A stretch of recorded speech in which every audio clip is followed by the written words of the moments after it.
Buka lang, buka lang. Alps, para mo alam. Buka lang, buka lang. Wala sasakay na.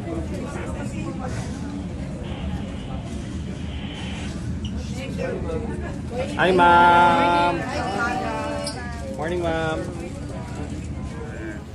Padilla, Senator De La Rosa, and Senator Estrada. And before I open the floor for manifestations and questions, let me express my support to the OVP budget. Looking at the data to include automatic appropriations, the increase of the OVP budget is only by 1.3%. I'll just flash the slide. No? So if you count in the increases in inflation, increase in salary, the total increase of the OVP budget is only 1.3%. Kaya ang tawag ko nga dito, bare basic budget for the Office of the Vice President. And let me also commend and express my support to some of the programs of the OVP. One of the programs na alam ko mahalaga sa mga kababayan natin, yung Pagbabago Campaign Project, in which nagbibigay ang OVP ng mga school supplies. No? Simpleng bagay ito, pero sa mga constituents natin, ang school supplies, napakalaking bagay na rin. So to date, meron nang nagbigay na 403,000 na mga school supplies. Another project that I also support is the Pansarap project, or the feeding program for severely wasted students. Alam natin, almost 20% of our students are malnourished.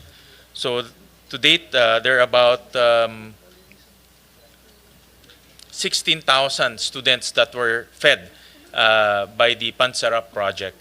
Another project that I find notable is the Kalusugan food truck, in which the OVP is also helping evacuees, yung mga tinamaan ng mga kababayan natin ng salanta, o nasalantang mga kababayan natin. To date, they have already given 6,500 evacuees with feeding program and support. And another program that I find notable, yung RICE program, the Relief for Individuals in Crisis and Emergencies, nagbibigay ng bigas sa mga mahirap nating kababayan. Marami sa ating it's simpleng programa, pero napakahalaga dahil marami sa ating mga kababayan, lalo na yung mga nasa malalayong lugar, pumapasok ng eskwelahan ng gutom at hindi sila natututo.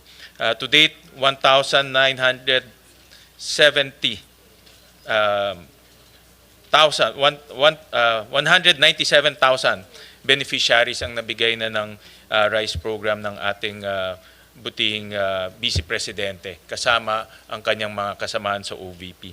Alam ko marami pang mga programa, pero ito yung mga programa na para sa akin ay may kaugnayan sa edukasyon, at ang edukasyon ay isa sa mga mahalaga na advokasya natin. At ang ating Vice President bilang dating kalihim ng Department of Education, alam niya yung mga pangangailangan ng ating mga mag-aaral at mga estudyante.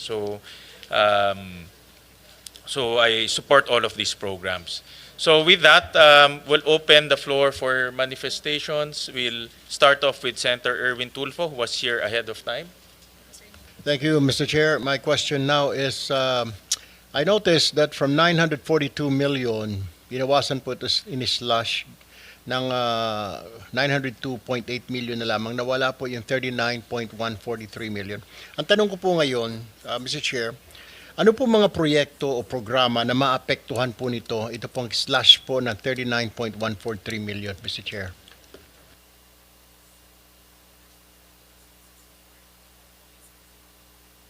Mr. Chair, may I be recognized? Attorney Sanchez. Thank you, Mr. Chair. Your Honor, the amount that was not considered by the DBM only pertains to ICT equipment. So out of our original request, only a portion of that was included in the NEP.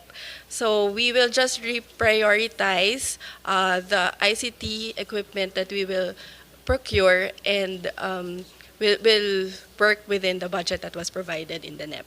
So Mr. Chair, nabawasan po ito para sa ICT po ninyo. So saan ho na manggagaling ngayon yung kailangan ninyong purchase for this purpose, Mr. Chair?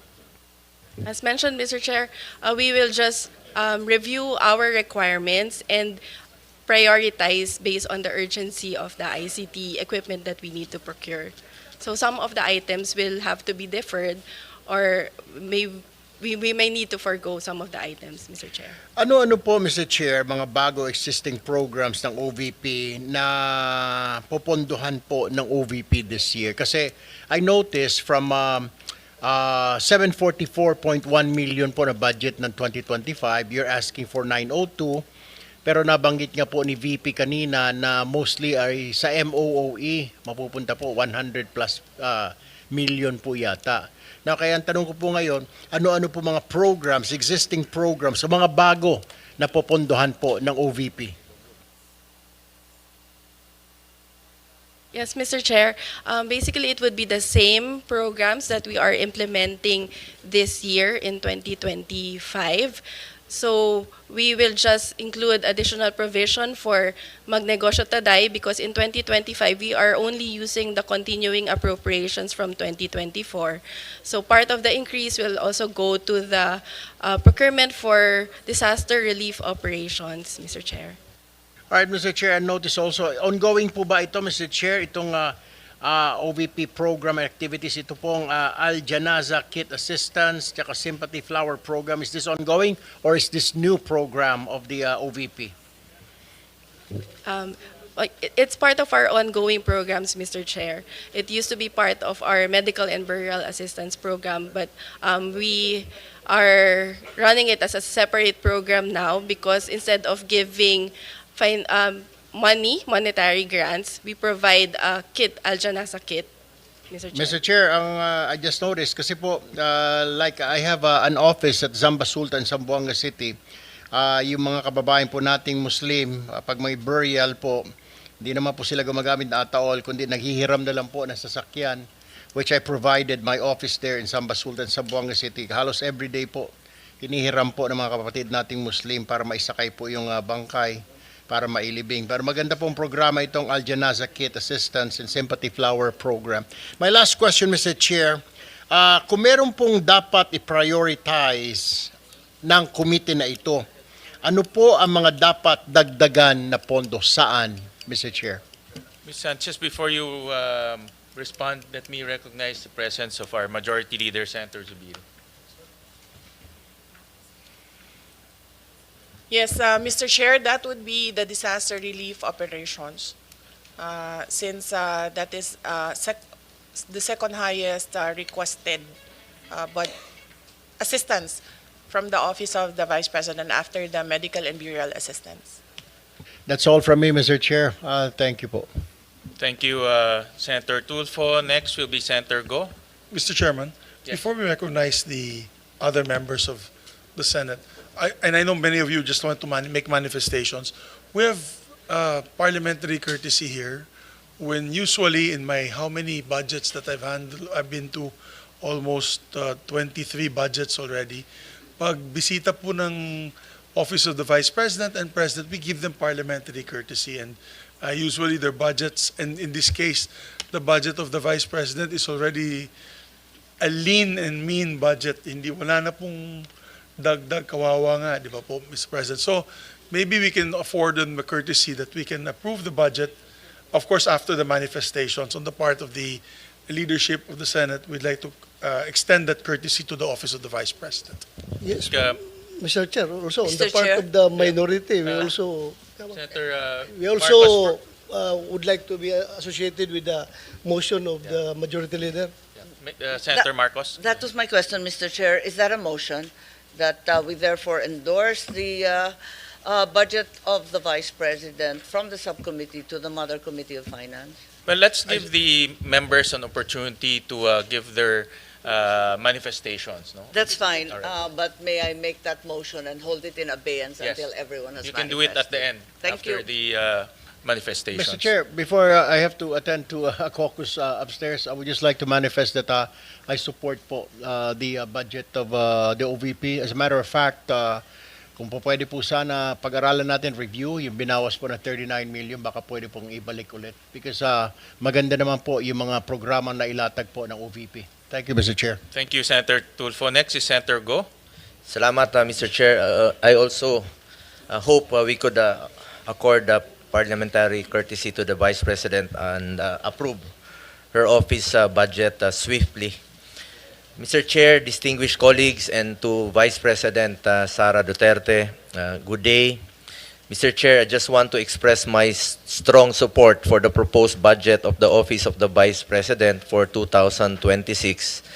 As a proud Dabawenyo, I have witnessed firsthand the remarkable work of the Vice President when she was still the Mayor of Davao City and when she became Vice President, and I sincerely believe Vice President Duterte's initiatives have been instrumental in helping this government uplift lives and promote the welfare of all Filipinos.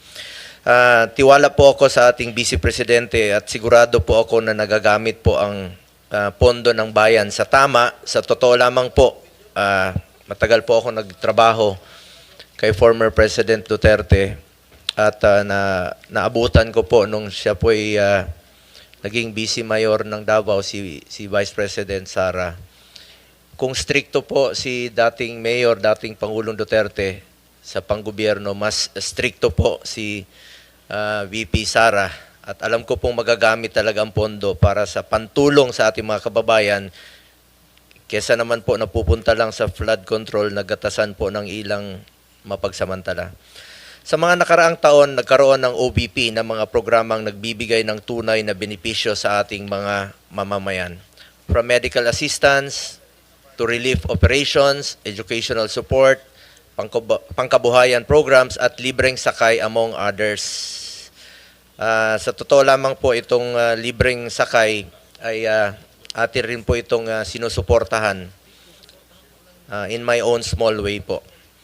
The Medical and Burial Assistance Program has assisted more than 187,000 beneficiaries when it was still given funding. In 2024, the OBP was able to distribute more than 144,000 to individuals in need. The Magnegosyo Taday program has given entrepreneurial opportunities such as livelihood assistance and training programs to various marginalized individuals and groups. The OBP has always stood ready to assist during disaster relief operations, having able to provide relief goods to disaster-stricken areas and assist more than 200,000 individuals. Nakikita ko rin po ito dahil ako mismo, umiikot rin po ako sa mga tinatamaan po ng bagyo. The OBP also has the Libreng Sakay program, which has served over 1 million passengers in Metro Manila, Bacolod, Cebu, and Davao. Ito po yung nabanggit ko kanina na atin pong sinusuportahan. For this year, 2025, we push to restore the funding. For the record lang po, Madam Vice President, meron lang po akong ibabanggitin sa inyo. For this year, ibig sabihin ito po yung last year na budget deliberation. Gusto ko lang po ipakita sa screen yung 2025 NEP ninyo na proposed budget. Sandali lang po, ma'am. Gusto ko lang i-share po sa inyo. 2025.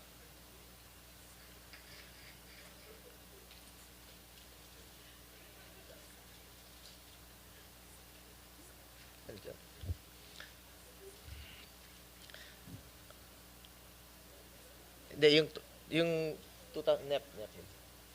Saan na yan? Ayun. Yung 2025 na NEP ninyo, yun po yung proposed budget ninyo for this year sa 2025. Pagdating po rito, after the GAB, ibig sabihin, after dumaan po sa lower house, ginawa pong 733 million. So, ibig po sabihin na nabawasan po pagdating dito sa Senado. Ito po yung sa 2025. We push to restore the funding for socio-economic programs of the OBP, which was cut by the lower house. Dahil alam natin na malaking tulong po ito sa mahalagang programa po ng OBP na may direktang benepisyo sa ating mga kababayan. From the proposed 2 billion in the NEP, the OBP only received 733 million in the 2025 GAA. Hindi po napondohan at binawasan po ang pondo sa mga programa na pangtulong po sa ating mga kababayan. In fact, I wrote a letter to then Finance Chair Senator Grace po to restore funding for the OBP. Nakakalungkot lang po na hindi ito napagbigyan. Majority rules dito at minsan po'y small bycam po ang nagdi-decide. Marami po sanang matutulungan ito kung na-approve po itong budget. Ma'am, ayan po yung sulat ko for yung last year po. Sa totoo lang po, inihalal po ang Vice President hindi lamang para umupo sa pwesto at maging spare tire. Inihalal po siya para maging working Vice President para maglingkod at tumugon sa pangangailangan ng ating mga kababayan. That is why for next year, I urge the Senate to support the budget of the OVP in full. Napakaliit po ng increase. 1% lang po. Pero alam naman natin na marami pong matutulungan. Kung pwede lang po, Mr. Chair, kung allowed po ito, bawasan po ang budget ko sa opisina sa Senado. Kahit konti, ilagay na lang po sa OVP. Mr. Chair, lahat tayo na sa gobyerno, public servants, we are meant to serve the Filipino people. Basic mandate po ang tumulong, lalo na po sa mga nangailangan ng social services. Nakikita ko po yan, mahaba po ang pila sa kanya mga satellite office. We must further empower and help BP's office to respond to the needs of the Filipino people, especially the marginalized sector. Muli, nais ko pong ipahayag ang aking suporta para sa budget ng OBP. Alang-alang na lang po sa mga kababayan nating mahirap, let's support her to be a working Vice President. Maraming salamat po. Maraming salamat, Senator Go. Next is Senator Marcos. Yes, karangalan at ligaya ko na makasama sa ibang mga project na ito. Kaya alam ko na talagang magaganda at tulong sa ating mga mamamayan ang ginagawa ng OVP. Bilyon-bilyon ang naririnig nating na hinahatid na tinatawag na basura doon sa flood control. Kung tutuusin, wala pang 1 bilyon ang hinihingi ng OVP. Barya lang po ito, ibigay na po natin, dagdagan pa. At dahil dito, nagmotion na po ako na sana ipasa na natin at i-endorso na sa malaking komite. So, Mr. Chairman, if I may. So, there was a motion duly seconded by Senator Amy Marcos. I made that motion earlier. Of course, with the amendment that yung budget daw ni Senator Bongo, idagdag natin sa OVP. Kasi siya na mismo nag-offer, Mr. President. So, you can make that amendment in the budget para madagdagan sila. I so move, Mr. Chairman. Second demotion, Mr. Chairman. Senator Padilla, do you have any manifestation? Before I act on that, I know that you have my manifestation. Maraming salamat po. Sinusundan ko na po ang silambit ni Senator Marcos at si About Senator Zubiri. Yeah, thank you. Senator Estrada, before I act on the motion, any... Well, first of all, I Second. fully support the budget of the Office of the Vice President. And then I would like to associate myself again with the statement of Senator Bongo. Total naman, meron nagsabi ni isang senador na malaki insertion natin. Ibigay na natin sa Office of the Vice President para maging working Vice President siya. Thank you for that manifestation. There's a motion made by our Majority Leader and Senator Marcos, duly seconded by Senator Bato, Senator Padilla, Senator Estrada. Is there any objection? Hearing none, the budget of the Office of the Vice President is now deemed submitted for plenary's consideration. So, congratulations. Thank you very much, Thank you, Madam Vice Mr. President. Chair, and thank you, members of the Senate. Maraming salamat. Thank you. This budget briefing is hereby suspended.